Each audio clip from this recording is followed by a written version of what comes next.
think it's easier because mine has a special connection. It's on the drive.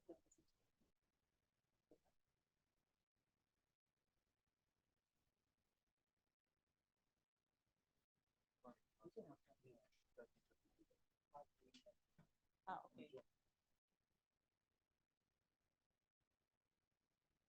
But I need to click on it and navigate through it.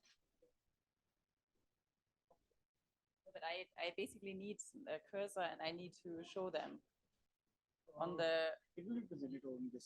Yeah, but I need to click. I need to navigate. Okay. Sorry. Okay.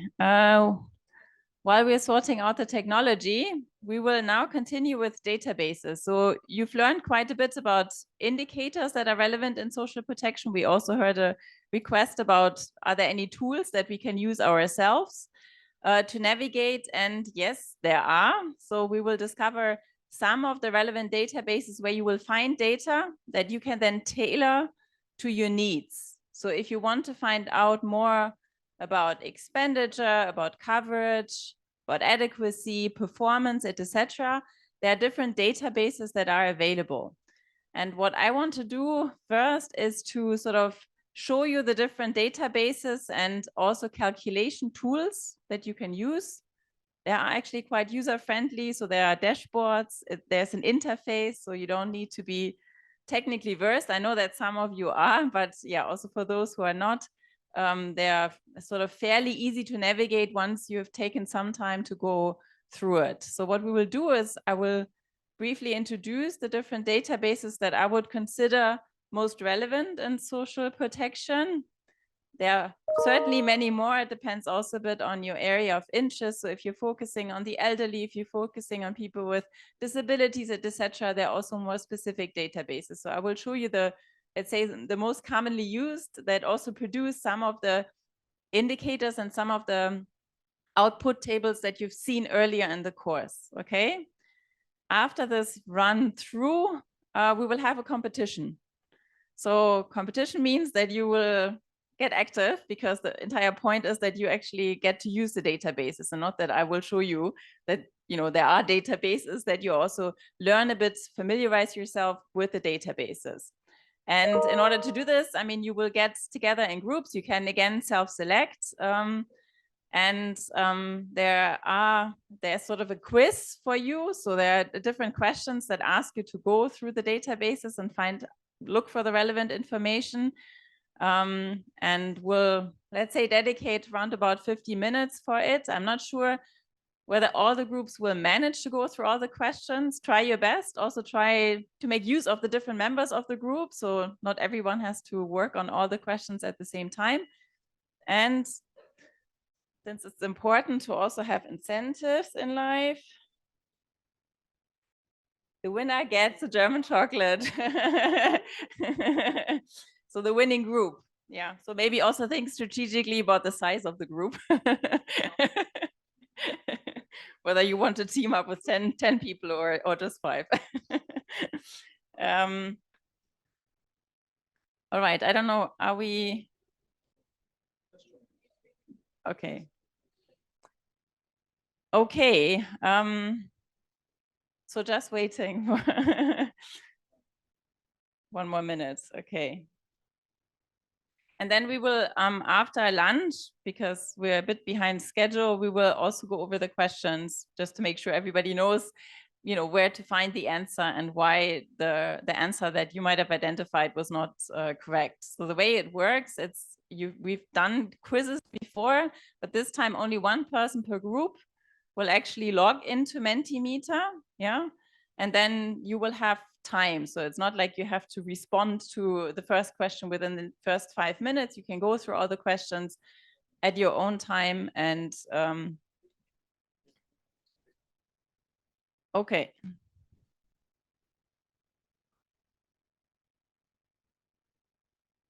Oh no, it's not the Mentimeter, it's the presentation. this comes afterwards. All right.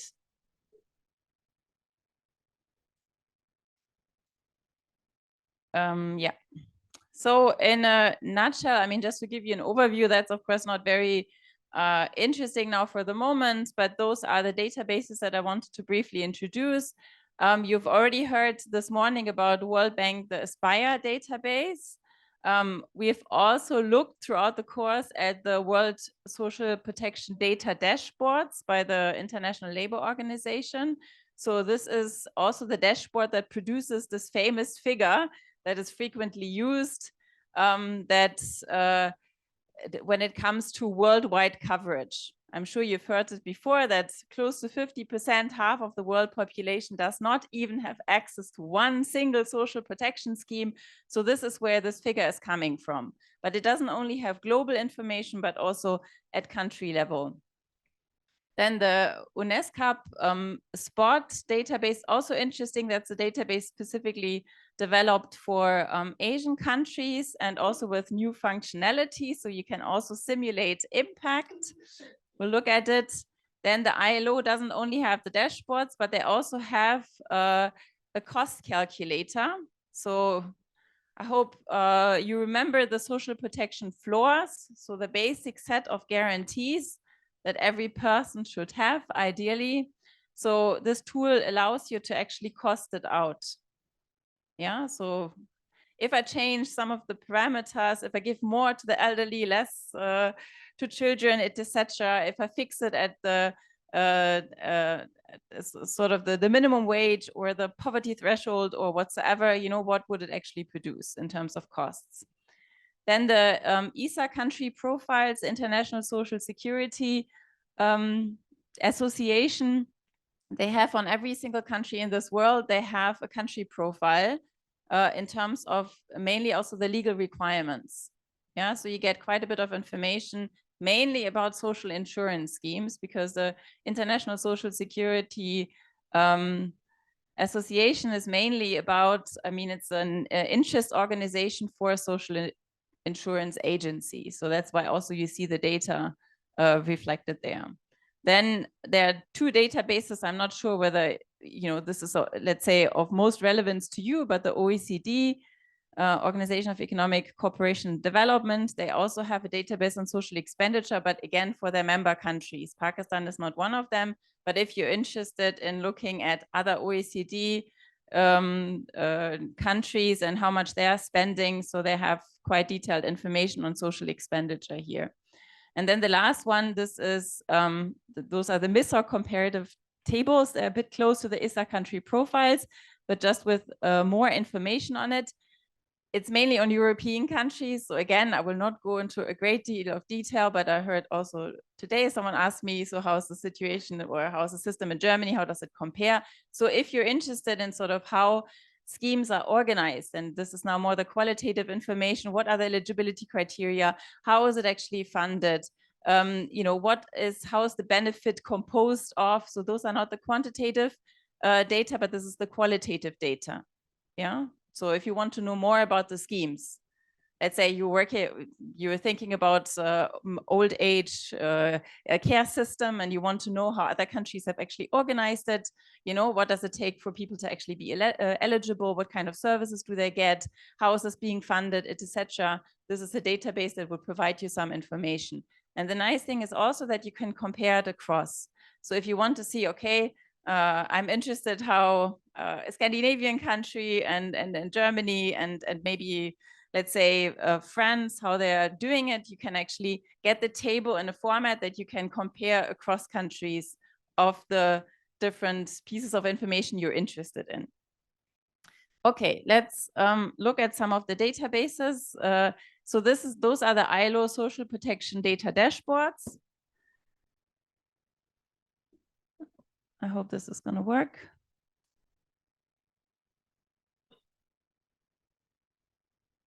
Oh, I guess we need to duplicate, right? Yeah. So just to show you what type of information you find in the World Social Protection Data Dashboards.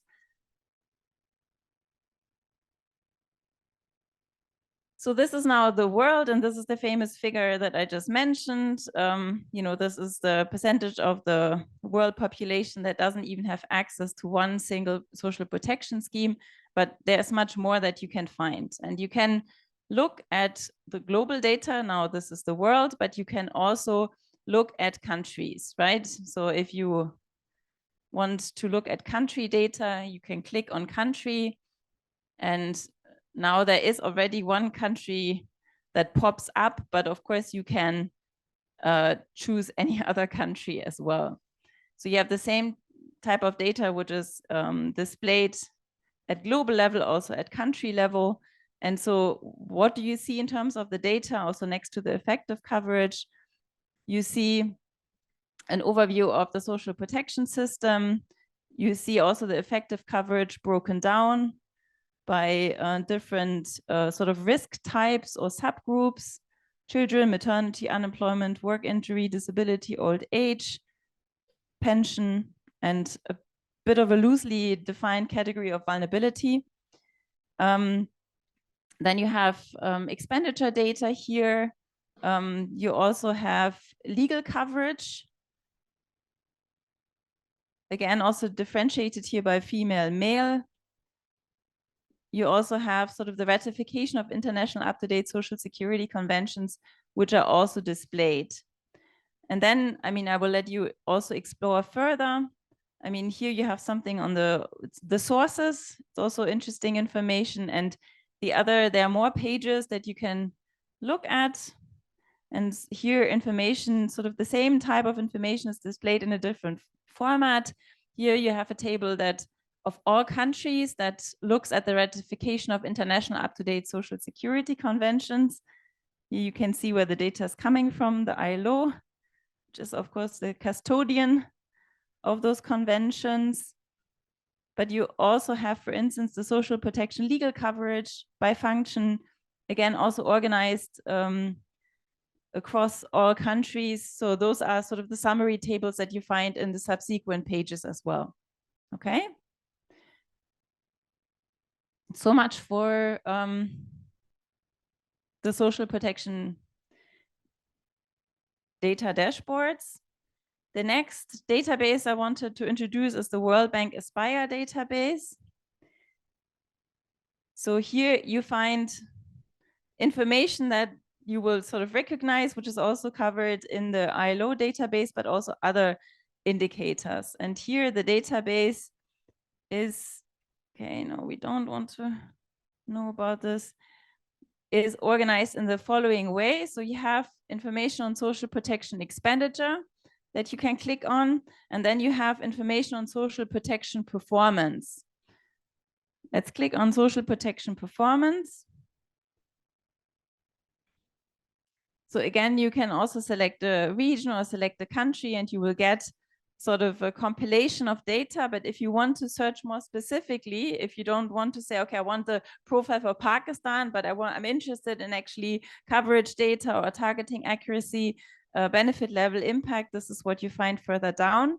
And if you want to make it even more specific, not for the entire social protection system, but let's say you're interested in social assistance, social insurance, and labor markets. Again, here you see the priorities of the World Bank.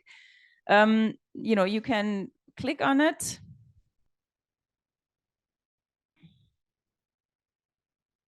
And you can, let's say, more specifically search for targeting accuracy, benefit level coverage.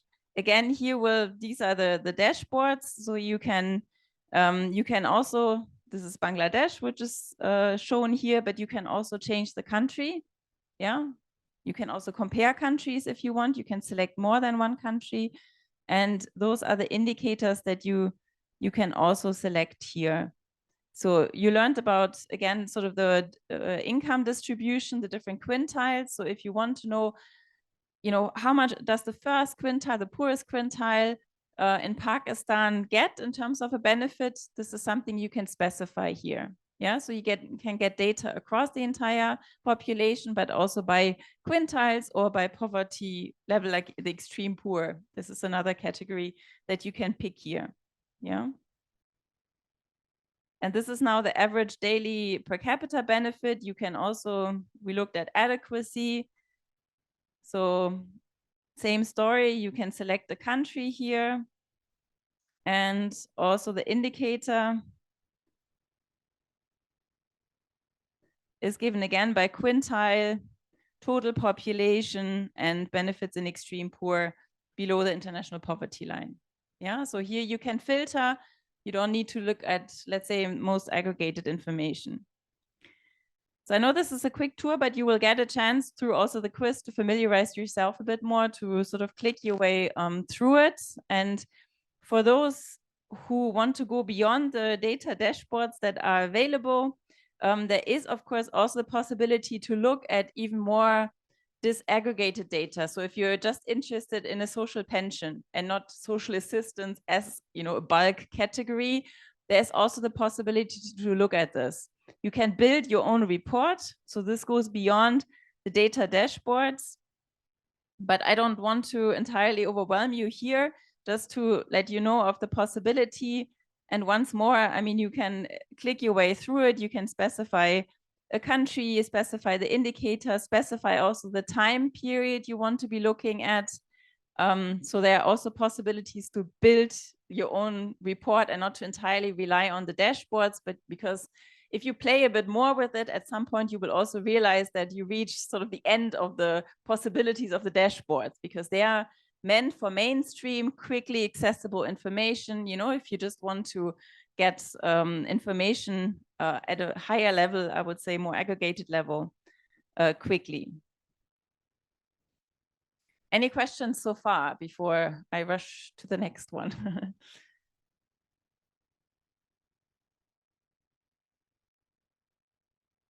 Okay.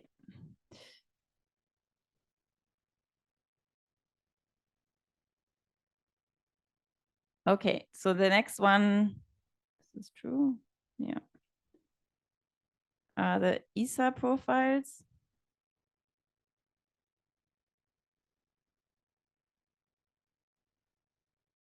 And in the presentation, of course, you have also all the links.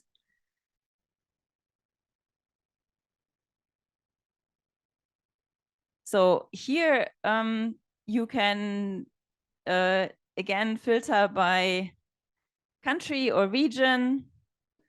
So I'll just click on the first country here, not the very first, but just to show you what type of information you get. So not surprisingly, I mean, you know, this is organized by the different social security branches. So you can look at, this is now, I've clicked on old age, invalidity, and survivors. You get information on the regulatory framework, the coverage, the source of funds, qualifying conditions.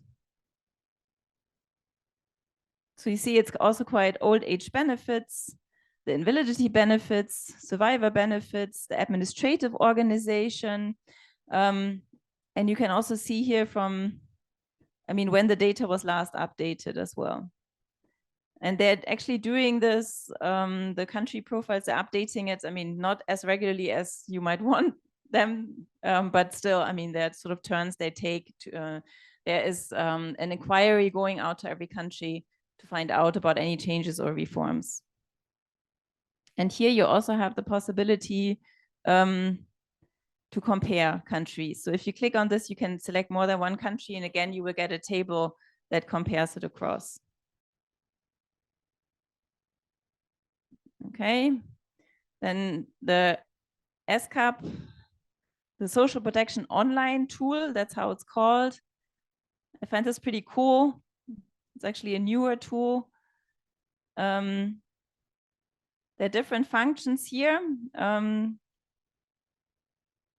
So there's a way, a possibility to actually simulate impact. You can choose your country.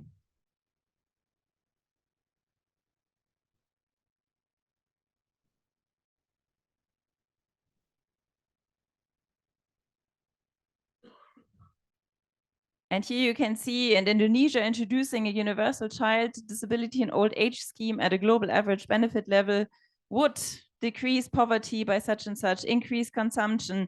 this would be the cost. It would reduce inequality, etc. And if you're saying, I don't want to introduce a universal child disability and old age scheme, but I want to make some changes, I don't want it to be universal. I also only want it to go to children of a certain age bracket, not to every child up to the age of 18. I want to lower the level for an old age scheme, or I want to change conditions for the disability. There's also the possibility to actually modify these parameters here. So you can select schemes, you can select the benefit level, and you can also set your own parameters. You will actually get to see it as part of the exercise. That's why I didn't show it. So as part of the quiz, you're also asked to go to Pakistan and find out. But the simulation is not the only interesting tool.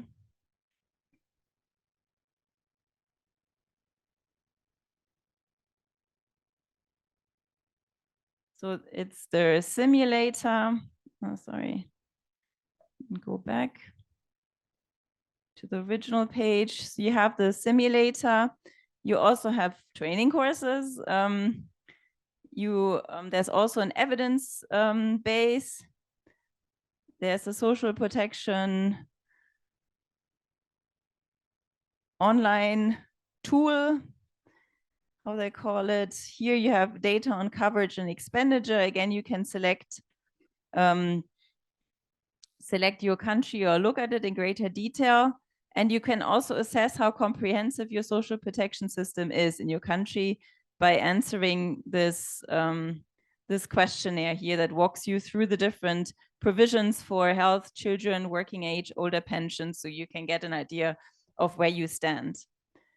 And so this one here on expenditure, I mean, you can also look at expenditure and the overall coverage, again, broken down by the different functions of social protection as well.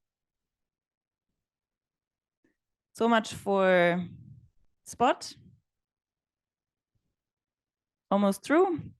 Social protection floors cost calculator. So that's a bit similar to what we looked at earlier in terms of the simulation, but here we're simulating costs. And again, you can select the country and then you can select the provisions. So as I said, you can specify, do I want to include all the different components of the social protection floor, or do I want to focus on children, maternity, and pensions? So here it walks you through public works, pensions, orphans, maternity, disability, children, and you can change the parameters. You can say whether you want it to be universal, directed to the poor. You can specify the benefit level. And so there are some parameters you can change and then produce the final results. When you click on this, you actually see how much it would cost, also as a percentage of GDP.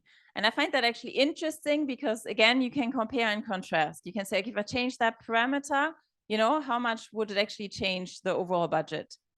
And if you know you have only a certain budget, you can also use that, of course, as a threshold and see whatever package you would be able to afford. Yeah. So this is not on impact, but this is on costs. OECD social expenditure, I just show very quickly. So you have social spending here. You can specify again sort of the categories that you want to focus on, whether you want to focus on family, unemployment, incapacity, etc. And here you have the OECD countries listed, and you can change the time here. You can change the countries you want to look at. You can specify whether you want it to be represented as a percentage of GDP or in US dollars. You can also look at sort of the type of expenditure, which is mentioned here. So those are, it's a bit more limited in functionality, but this is what you can play with. So if you're interested in finding out how much are OECD countries spending on social pensions, just as a reference point, this is where you find it. And then the last one. Oh, sorry. The myth of comparative tables, there are a bit similar to the ISA country tables.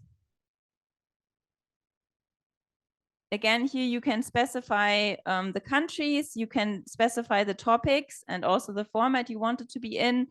So you can say, okay, I want to look at Denmark, Croatia, and Austria, and I'm interested in the topic of financing. And here, you know, I want to know about overall social contributions. And then you say, I wanted an HTML. And then you will see here, those are the tables. I mean, there's not a lot of information right now, but it tells you something for those 3 countries about the overall social contributions rate. Normally, there's quite a bit of information. Downside a bit of this information is this is provided by countries, so the format is not always compatible, but still, I find it actually also quite interesting. Okay. This was it about sort of the short tour through the different databases. But as I said, I mean, most importantly is that you get to use it, right? And you know where information is, and also a bit you discover what is in the database and also some of the limitations, because there are also some limitations, obviously, that we will discover as we go through them. So any questions before we start the competition? Ma'am, what do you think, which database is more reliable here? Yeah. Which database is more reliable? More reliable? Because there will be a difference in every database. Which one is reliable, more reliable?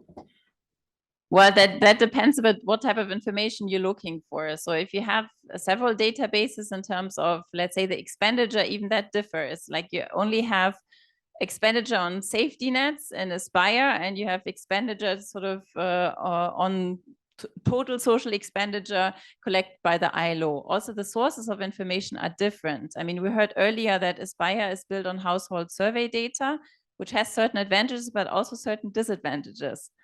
So ILO works with administrative data.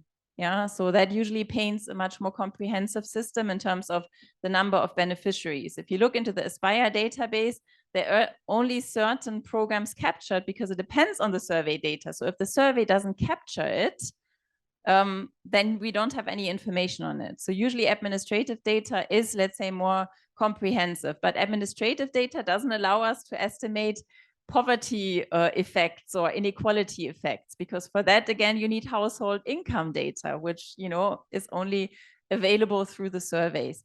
So I would say it really depends, you know, what you're interested in. Also, we can see that some of the databases use also each other's data.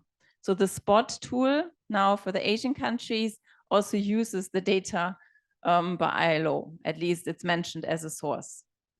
And then, you know, the qualitative information again is something different, you know. So it really depends on your interests and what you're looking for.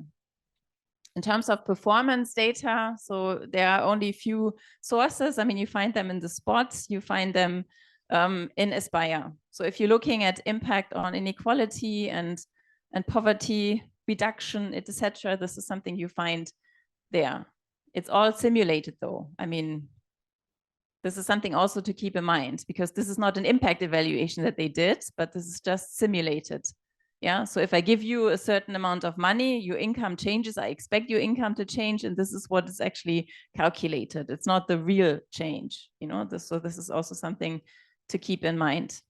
Also, I mean, I encourage you to look at the sort of the age of the data, or the sort of the recency of the data. That's also, of course, quite telling, and that also differs across databases. You can imagine that getting survey data is more challenging, and, you know, countries usually don't do that on an annual basis. So you have not as frequent updates as with administrative data, for instance. So also something to keep in mind. Also, when you're comparing countries, that you also look at the date, you know, when the data was collected. If you're comparing a country, you know, where the data dates back to 2010, and you're comparing it to a country, you know, 10 years later, then it's not just the country difference, but it's also hopefully a difference in time that you will notice. Yeah. Any other questions?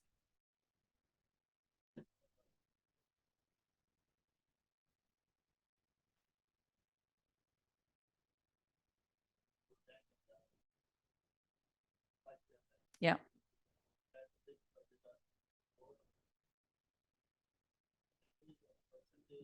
They are showing the most like from my aspect being from the social welfare and zakat, the benefit the PWDs are taking at Australia and Armenia is 100%, but that is in 2018. Mhm. So what about after COVID? What is their percentage? So relying totally on this would be also not like a good exercise or practicable.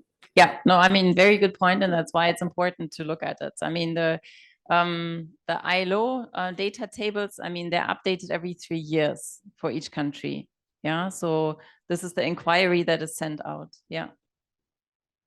But it's every 3 years, so the next edition actually comes out next year.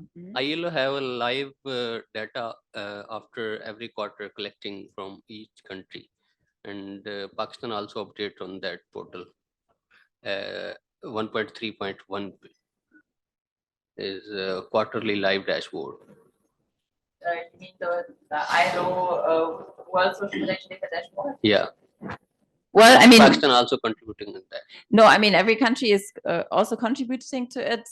The quarter, I mean, you can look it up again, also look into sort of at least the database, because it also mentions the latest date of the data. So be mindful of this, also to look into, get some explanations on also the indicators, you know, how they're measuring what, and also the time when it was collected. So don't use them blindly, you know, I mean, but they're interesting sources of information, but still at the same time, they have some shortcomings as well, limitations. And it's important to be aware of the limitations.